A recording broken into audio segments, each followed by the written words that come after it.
Hi, എല്ലാവർക്കും നമസ്കാരം. This is Pramod Mohan. Savari on വീൽസിലേക്ക് എല്ലാവർക്കും സ്വാഗതം.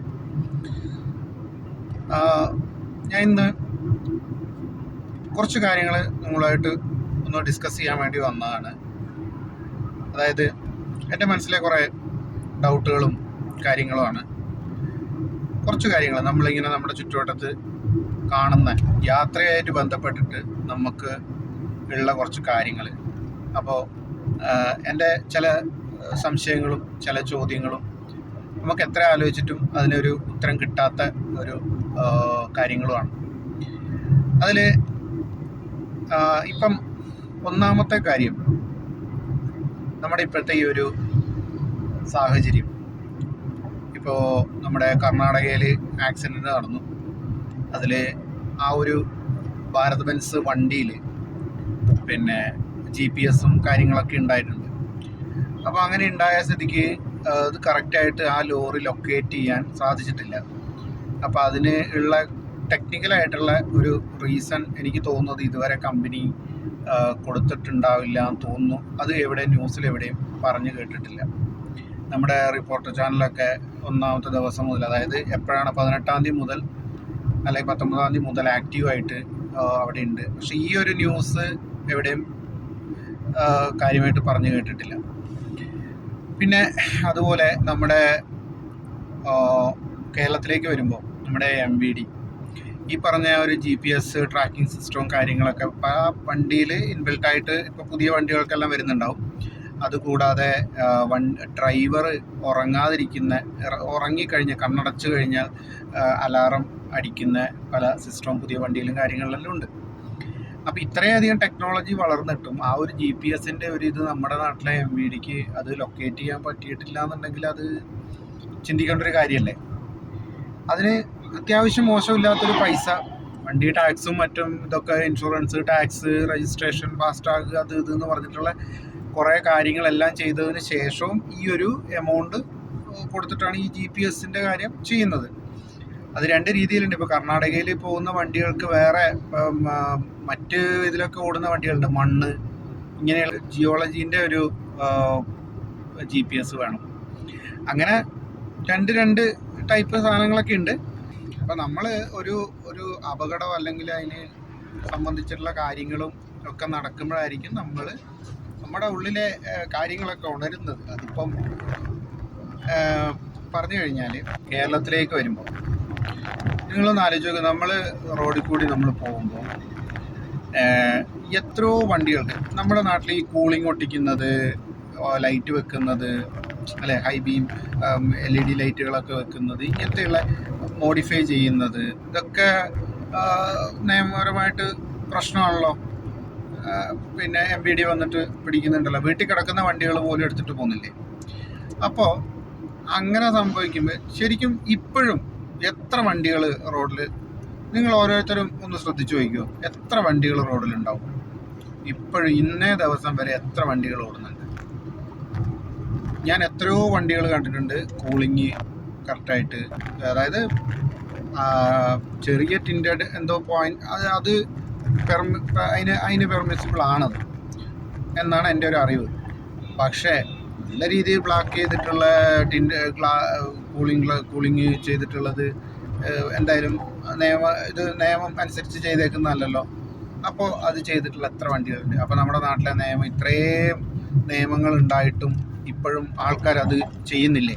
അതെന്തുകൊണ്ടാണ്? നമ്മുടെ നാട്ടിൽ പ്രോപ്പറായിട്ടുള്ള ഒരു അതിനുള്ള അന്വേഷണമോ കാര്യങ്ങളോ ചെക്കിങ്ങോ കാര്യങ്ങളോ നടത്താഞ്ഞിട്ടല്ലേ? ഞാൻ എൻ്റെ കണ്ണിൽ കണ്ടിട്ടുള്ള കാര്യങ്ങൾ മാത്രമേ ഞാൻ പറയുന്നുള്ളൂ. ഞാൻ ഈ റോഡിൽ കൂടി ഞാൻ സഞ്ചരിക്കുന്ന ആളാണ്. ഞാൻ കണ്ടിട്ടുള്ള കാര്യം ഞാൻ പറയുന്നില്ല. നമ്മൾ അറിയാത്ത കാര്യമോ കാണാത്ത കാര്യമൊന്നും ഞാൻ പറയുന്നില്ല. രണ്ടാമത്തെ ഒരു കാര്യം, രാത്രി യാത്ര ചെയ്യുന്ന സമയത്ത് നമ്മുടെ MVDൻ്റെ ഒരു സെർച്ചിങ് എപ്പോഴെങ്കിലും രാത്രി കണ്ടിട്ടുണ്ടോ? ഞാൻ കണ്ടിട്ടില്ല. RTO ഉണ്ടാവാറുണ്ട്, അല്ലെങ്കിൽ GSTയുടെ വണ്ടികൾ ഉണ്ടാവാറുണ്ട്. MVD ഉണ്ടായിട്ട് കണ്ടിട്ടുണ്ടോ? ഞാൻ കണ്ടിട്ടില്ല. എന്തുകൊണ്ടാണ് MVDക്ക് നൈറ്റിൽ ചെക്കിങ് ചെയ്താൽ എന്താ കുഴപ്പം? ചെക്കിങ് ചെയ്യണം എന്ന് ഞാൻ പറയാനുള്ള റീസൺ ഞാൻ പറഞ്ഞുതരാം. ഹൈ ബീം ലൈറ്റുകൾ, പുറത്തുനിന്ന് വരുന്ന വണ്ടികളായിക്കോട്ടെ, കേരളത്തിലെ വണ്ടികളായിക്കോട്ടെ, അല്ലെങ്കിൽ കാറുകളായിക്കോട്ടെ, എന്തൊരു ബുദ്ധിമുട്ടാണെന്നറിയോ ഹൈ ബീം ലൈറ്റ് ഇട്ടിട്ട് വരുന്നത്. ഒരു വണ്ടി പോലും ഡിമ്മ് തരില്ല. അത് ചില വണ്ടികളുടെ ലൈറ്റ് എന്ന് പറഞ്ഞു കഴിഞ്ഞാൽ നമ്മൾ ഈ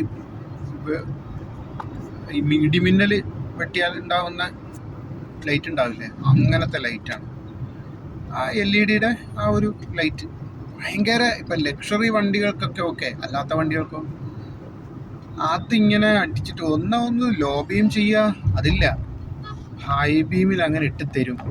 സത്യം പറഞ്ഞു കഴിഞ്ഞാൽ ഞാനൊക്കെ ഞാൻ യാത്ര ചെയ്യുന്ന എപ്പോഴെങ്കിലും എനിക്ക് യാത്ര ചെയ്യാൻ സാഹചര്യം വന്നിട്ടുണ്ട്. ഇപ്പം മഴക്കാലമാണ്, ഈ മഴക്കാലത്തും കൂടെ സത്യം പറഞ്ഞു കഴിഞ്ഞാൽ നമ്മുടെ റോഡുകളുടെ കാര്യം അത് അടുത്ത ഒരു കാര്യമാണ്, മൂന്നാമത്തെ ഒരു പോയിൻ്റാണ്.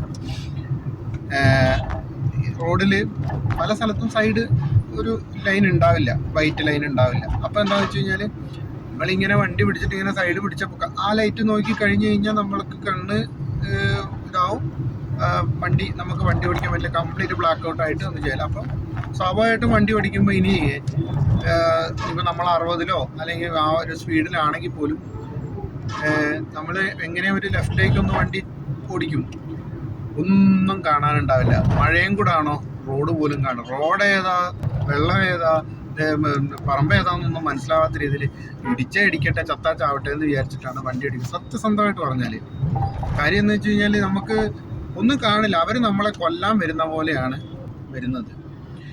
ഇനി അടുത്ത മൂന്നാമത്തെ കാര്യം, ഇനി കേരളത്തിലെ തന്നെ നോക്കുകയാണെന്നുണ്ടെങ്കിൽ നമ്മുടെ പകലുള്ള വണ്ടി യാത്ര, ഞാനിപ്പോൾ രാത്രിക്കത്തെ കാര്യമാണ് പറഞ്ഞത്, ഡേ ടൈമുള്ള വണ്ടി യാത്ര. നമുക്ക് ഈ പറഞ്ഞ KSRTC ബസ്സും അതേപോലെ പ്രൈവറ്റ് ബസ്സും മറ്റ് വണ്ടികളും ഒക്കെ കൊണ്ട് നമുക്ക് റോഡിൽ ഒരു സമാധാനത്തിൽ, അതായത് ആവാതെ വീട്ടിലെത്തുക എന്നുള്ളതാണല്ലോ, ആ ഒരു അത് നമുക്ക് ധൈര്യത്തിൽ നമുക്ക് പോകാൻ പറ്റാറുണ്ടോ? എനിക്ക് പറ്റാറില്ല. ഇന്നുണ്ടായ അനുഭവം ഞാൻ കുറച്ച് ക്ലിപ്പുകൾ ഞാൻ ഇടാം, നിങ്ങൾ ഈ വീഡിയോസ് കണ്ടു. ഇവിടെ റോഡിൻ്റെ അവസ്ഥ അത് പറയണം, അത് മെയിനായിട്ട് നമ്മുടെ നാട്ടിൽ ശരിക്കും പറഞ്ഞാൽ നമുക്ക് എന്തിനാണെന്നൊരു പൊതുമരാമത്ത് വകുപ്പ് എന്തിനാണ് എനിക്ക് മനസ്സിലാവുന്നില്ല. നമ്മൾ എന്തിനാണ് ഇങ്ങനെ ടാക്സ് അടയ്ക്കുന്നത്? അതിപ്പോൾ നമ്മൾ പ്രൈവറ്റ് വണ്ടിക്കാരെ, ബസ്സുകാർ നോക്കിക്കോട്ടെ, ടാക്സി നോക്കിക്കോട്ടെ, അല്ലെങ്കിൽ നമ്മളെപ്പോലുള്ള പ്രൈവറ്റ് വണ്ടിയുള്ള ആൾക്കാർ നോക്കിക്കോട്ടെ, നമ്മളൊക്കെ വണ്ടി എടുക്കുമ്പം എത്ര വർഷത്തേക്കുള്ള ടാക്സ് അടയ്ക്കുന്നില്ലേ? 15 വർഷത്തേക്കുള്ള ടാക്സ് അടയ്ക്കുന്നില്ലേ? എല്ലാ ടാക്സിക്കാരും പിന്നെ വർഷാവർഷം ടാക്സ് അടയ്ക്കുന്നില്ലേ? ബസ്സുകാർ ഇതേപോലെ വർഷാവർഷം ടാക്സ് അടയ്ക്കുന്നില്ലേ? എന്തിനാണ് ഇങ്ങനെ നമ്മളെ ഇങ്ങനെ ബുദ്ധിമുട്ട്? ശരിക്കും ഒരു നാടിൻ്റെ വികസനം എന്ന് പറയുന്നത് ഫസ്റ്റ് ഓഫ് ഓൾ റോഡ്, വെള്ളം, വൈദ്യുതി. ഒരു നാട് വികസിക്കാനുള്ള ഒരു മെയിൻ 3 കാര്യങ്ങളല്ലേ ഇത്. പിന്നുള്ള ഒരു കാര്യം ആരോഗ്യം. നിങ്ങൾ ഇപ്പം നമ്മുടെ ഓരോ മന്ത്രിമാരായിക്കോട്ടെ, മറ്റുള്ളവരെ, ഇപ്പോൾ നമ്മുടെ മുഖ്യമന്ത്രിയാണെങ്കിലും നമ്മുടെ പൊതുമരാമത്ത് മന്ത്രിയാണെങ്കിലും മറ്റുള്ള ആൾക്കാരാണെങ്കിലും ആരോഗ്യമന്ത്രിയാണെങ്കിലും ഒക്കെ വിദേശ രാജ്യങ്ങളിൽ പോയിട്ട് പഠനം നടത്തിയിട്ടും ഒക്കെ വരുന്നുണ്ട്. ശരിക്കും വിദേശ രാജ്യത്ത് പോയിട്ട് എന്താ ഇവർ പഠിക്കുന്നത്? കാര്യം അവിടുത്തെ സിസ്റ്റം, ഞാൻ ദുബായിൽ വർക്ക് ചെയ്ത ആളാണ് കുറേ കാലം. അവിടെ പല സ്ഥലങ്ങൾ, ഇപ്പം മരുഭൂമിൻ്റെ നടുക്കോട്ടൊക്കെ അവർ പല പുതിയ പ്രദേശങ്ങൾ അവർ ഡെവലപ്പ് ചെയ്ത് കൊണ്ടിരുമ്പോൾ അവർ ആദ്യം അങ്ങോട്ട് കാര്യം ചെയ്യുന്ന എന്താണ്? ആദ്യം റോഡ് കൊടുക്കും, രണ്ടാമത് വെള്ളം കൊടുക്കും, മൂന്നാമത് ഇലക്ട്രിസിറ്റി കൊടുക്കും. ഈ 3 കാര്യങ്ങൾ അങ്ങോട്ട് എത്തിച്ചതിന് ശേഷം ഫസ്റ്റ് പ്രയോറിറ്റി എന്ന് പറഞ്ഞ റോഡാണ്, ട്രാൻസ്പോർട്ടേഷൻ. ഈ ഒരു സംഭവം ചെയ്തിട്ടാണ് ഇവർ ആ ഏരിയനെ ഡെവലപ്പ് ചെയ്തെടുക്കുന്നത്. നമ്മുടെ നാട്ടിൽ ഇത്രയും സൗകര്യങ്ങളും അല്ലെങ്കിൽ ഇത്രയും എന്താ പറയുക ആൾക്കാരും, അതേപോലെ നമുക്കിപ്പം നിലവിലുള്ള റോഡിൻ്റെ ശോചനീയാവസ്ഥ എന്ന് പറഞ്ഞാൽ ഇതൊക്കെ ആൾക്കാർ സ്ഥിരമായിട്ട് പറയുന്ന ഡയലോഗുകളാണ്. അങ്ങനെയല്ല, ഈ ഒരു കച്ചറ അവസ്ഥയില്ലേ, ഇതൊന്നും മാറ്റിയിട്ട് അറ്റ്ലീസ്റ്റ് ഒരു ടാറിങ് എങ്കിലും വൃത്തിയാക്കി ചെയ്തിനെങ്കിൽ എന്ത് മര്യാദ ഉണ്ടാവും? നമ്മുടെ നാട്ടിലെ വണ്ടികളുടെ മെയിൻ്റനൻസ്, ബസ്സുകാരുടെ ആയിക്കോട്ടെ, മറ്റ് പ്രൈവറ്റ് നമ്മളെപ്പോലുള്ളവരുടെ ആയിക്കോട്ടെ, നമ്മളൊക്കെ ഇങ്ങനെ ശുഷ്കിച്ച് അപ്പുറവും മുട്ടുന്നില്ല ഇപ്പുറവും മുട്ടുന്നില്ല എന്നുള്ള രീതിയിൽ ഇങ്ങനെ ഒരവസ്ഥയിൽ പോകല്ലേ ഇന്ന്. എല്ലാവരുടെയും അവസ്ഥ അങ്ങനല്ലേ? കാശുള്ളവൻ്റെ ഇല്ലാത്തവൻ്റെ എല്ലാവരുടെയും അവസ്ഥ ഇങ്ങനെയൊക്കെ തന്നെയല്ലേ? ഈ പറയുന്ന നമ്മുടെ മന്ത്രിമാരോ MLA മാരോ അവരൊക്കെ ഈ റോഡിൽ കൂടി പോകണ്ടേ? ഞാനിപ്പോൾ ഇതാ ഒരു വീഡിയോ ഇടാം, നിങ്ങൾ ഈ വീഡിയോ ഒന്ന് നോക്കൂ. തൃശ്ശൂരിൽ നിന്ന് കുന്നംകുളം എത്തുന്നതിന് മുമ്പുള്ള ഭാഗമാണ്. എന്താണ് അമല ഹോസ്പിറ്റലിൻ്റെ അടുത്തുള്ള ഭാഗമാണ്. ഒന്ന് കണ്ടു നോക്കൂ, എന്താണ് അവസ്ഥ. ഇത്രയും വേസ്റ്റ് കണ്ടീഷനിലുള്ള റോഡ്. നമുക്കിനി പുതിയ NH 66 ഒക്കെ വരുന്നുണ്ട്, പക്ഷെ അപ്പോഴും ഈ പറഞ്ഞ റോഡ് യൂസ് ചെയ്യുന്ന എത്രയോ ആൾക്കാരുണ്ട്.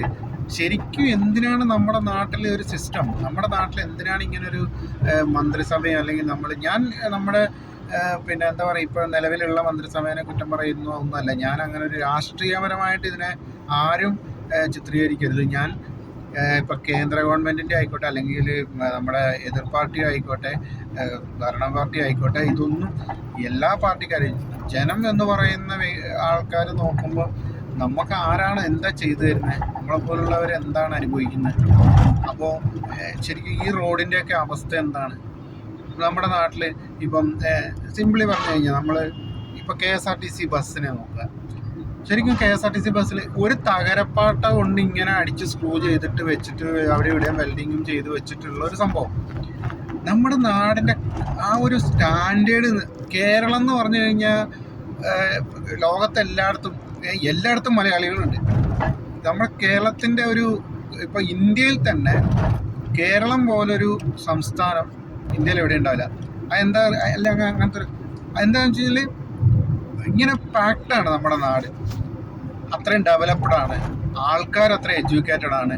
അപ്പോൾ എല്ലാം കൊണ്ടും റിസോഴ്സസ് ഓക്കെയാണ്. ടൂറിസം ആയിക്കോട്ടെ, മറ്റായിക്കോട്ടെ, ഒന്നിനും കുറവില്ല ശരിക്കും പറഞ്ഞു കഴിഞ്ഞാൽ. പക്ഷെ നമ്മളെ സംരക്ഷിക്കേണ്ട ആൾക്കാർ നമ്മളെ പ്രോപ്പറായിട്ട് സംരക്ഷിക്കുന്നുണ്ടോ? ജനങ്ങൾക്ക് വേണ്ടി എന്തെങ്കിലും ചെയ്യുന്നുണ്ടോ? എനിക്ക് തോന്നുന്നില്ല. മറ്റ് ഗവൺമെൻറ് ചെയ്യാത്ത കാര്യങ്ങൾ, ഇപ്പോൾ പെൻഷൻ കൊടുക്കാത്തതും ഒന്നും ഞാൻ അതിനെപ്പറ്റി ഒന്നും പറയാൻ ആളല്ല. ഞാൻ അതൊന്നും പറയാൻ ഉദ്ദേശിക്കുന്നില്ല. പക്ഷേ നമ്മുടെ റോഡ് അല്ലെങ്കിൽ നമ്മുടെ ഒരു യാത്ര സുഖകരമായിട്ടൊന്ന് യാത്ര, അതായത് നമുക്കൊന്ന് സേഫായിട്ട് യാത്ര ചെയ്യാനുള്ളൊരു സൗകര്യം നമ്മുടെ നാട്ടിലുണ്ടോ? ഇല്ല. ഇപ്പോൾ ഒരു പ്രൈവറ്റ് ബസ് പോയിട്ടുണ്ട്, ഒരു 70-80 കിലോമീറ്റർ സ്പീഡിലായിരിക്കും പോയിട്ടുണ്ടാവുക. അവർക്ക് ടൈമിങ്ങിൻ്റെ പ്രശ്നമുണ്ട്, അവരെയും കുറ്റം പറയാൻ പറ്റില്ല. ഒരു മിനിറ്റിൽ തന്നെ 2 പെർമിറ്റൊക്കെ ആയിരിക്കും കൊടുത്തിട്ടുണ്ടാവുക. 1 മിനിറ്റിൽ 2 വണ്ടി സ്റ്റാൻഡിൽ കയറണം എന്നുള്ള രീതിയിൽ. എന്തിനാ ഇങ്ങനെ ചെയ്യുന്നത്? എന്തിനാ അത്രയും പെർമിറ്റ് കൊടുക്കുന്നത്? അവരുള്ളതുകൊണ്ട് സത്യം പറഞ്ഞു കഴിഞ്ഞാൽ ജനങ്ങൾ ടൈം ടു ടൈമായിട്ട് ചില കാര്യങ്ങളൊക്കെ ചെയ്തു പോകുന്നുണ്ടാവും. അല്ലെങ്കിൽ എന്താ സംഭവിക്കുക? KSRTCനെ ഡിപ്പെൻഡ് ചെയ്തിട്ട് ആവില്ല.